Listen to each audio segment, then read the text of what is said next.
लड़का स्कूल से घर आया और कोने में सिमटी हुई माँ और बेटी को देखा। उसे समझ में आया कि पिता फिर से अपने क्रोध में भर गए हैं। माँ के हाथों में सुरक्षित सफेद जूता विशेष रूप से चमक रहा था, जबकि दूसरा शराबी पिता के सिर के नीचे दबा हुआ था। लड़के ने सावधानी से सफेद जूता उठाया, लेकिन फिर भी पिता की नींद खुल गई। पिता तुरंत अगबबूला हो गए और लड़के पर मुक्कों और लातों की बौछार कर दी। लड़के के शरीर पर पुराने घावों से स्पष्ट था कि यह पहली बार नहीं था जब पिता ने उसे पीटा था। इसके बावजूद पिता का क्रोध शांत नहीं हुआ।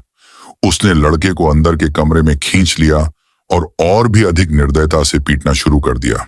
थोड़ी देर बाद पिता के मारने और गाली देने की आवाज अचानक बंद हो गई और इसके बजाय विरोध की आवाजें सुनाई दी।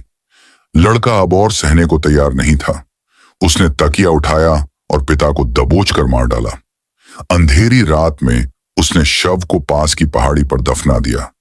वह पूरी रात सो नहीं पाया, डरता रहा कि पुलिस उसके दरवाजे पर दस्तक देगी।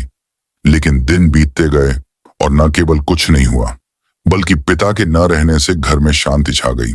लेकिन इस अनुभव ने लड़के की सोच को पूरी तरह बदल दिया।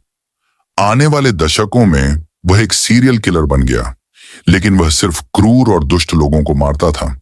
शराबी, जानवरों को प्रताड़ित करने वाली महिलाएं, घरेलू हिंसा करने वाला मछली दुकान का मालिक, जिसे भी वह मृत्यु के योग्य समझता, उसके हाथों से कोई नहीं बच पाता। उसका नाम था पार्क, ओल्ड पार्क। उसके द्वारा मारे गए सभी लोगों को एक बांस के जंगल में दफनाया गया, जब तक कि एक दिन उसने एक महिला को नहीं मार डाला। जब वह महिला के शव को दफनाकर घर लौट रहा था, तभी रास्ते में एक दुर्घटना हो गई। उसके सिर में गंभीर चोट आई, जिससे उसकी याददाश्त धुंधला गई।